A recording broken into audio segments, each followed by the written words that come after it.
So that's the if function. We combined it with the AND operator instead of using the AND function. So let's see if we can do the same thing using another function. This time this is called the switch function. They perform the same thing, but switch operates in a different way, and I'm going to show you how switch operates. So let me add a new column. I'll just call it sales quantity cat2, so I don't have to repeat names. So sales QTY CAT2 equals, now I'm going to have to use switch. So switch function is a bit different from if. So if you don't want to write many ifs like we did the other time, we wrote 2. Sometimes you may have to write like maybe 5 or more.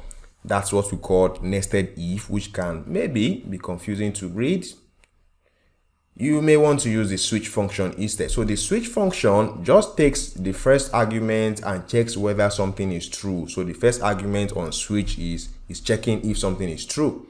And then all the other arguments are going to be in pairs. So if this, that, so let's just see. So switch, the first argument is expression. So what do I want to check? I'll just type in true there, true, and I'll press my tab key. That should give me open and close brackets for true. Then that's my first argument, switch true, comma. I'm going to hit shift enter, going to the next line.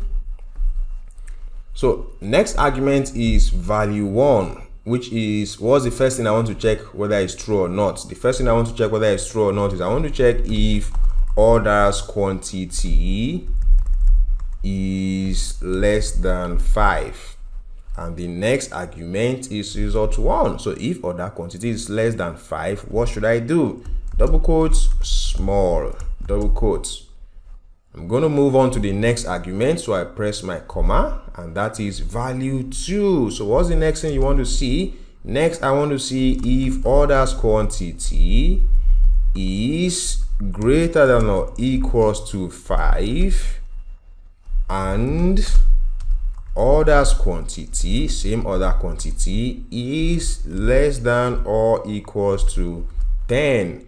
And when I press comma for the next argument, which is result 2, so if this is this, then what? Then I want to say that it is what? It is large in double quotes, press my comma, go to the next argument, which is results if all of this is not true, which is every other person, right? Now, if I don't put another pair here, I put only one thing, it basically takes that as the else.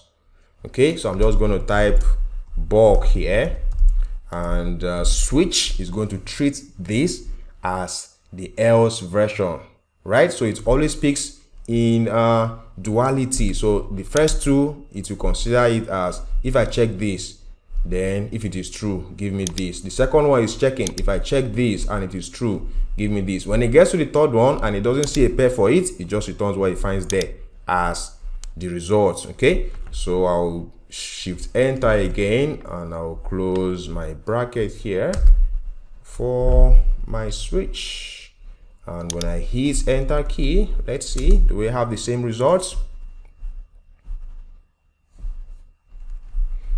So if I click here on the drop down, small, large, bulk, let's trust the result, right? So we don't need to see it, but if you want to see, let's just test with one of them. So let's test with large. So large should be orders between 5 and 10. So I shouldn't have 4 and below. I shouldn't have 11 and above.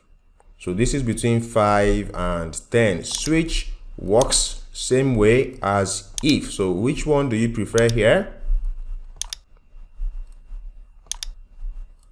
The if version with 2 ifs, and the switch version with 1 switch.